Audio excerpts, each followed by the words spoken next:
Time slips are reports where a person suddenly experiences their surroundings as belonging to another historical period.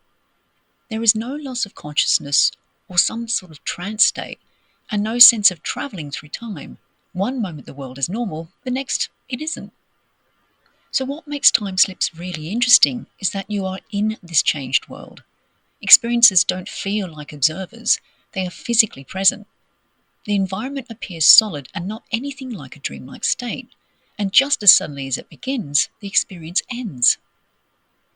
Time slips most often occur in ordinary locations like streets, parks, or doorways.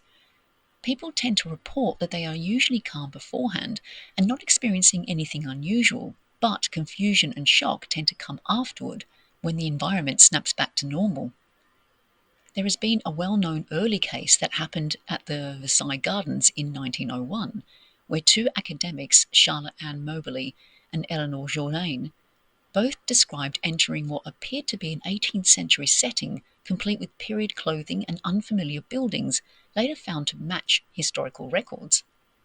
Here in the UK, there have been repeated reports around Bold Street, where witnesses describe briefly stepping into a mid-20th century scene that vanishes moments later. Across certain cases, certain patterns repeat with multiple senses involved.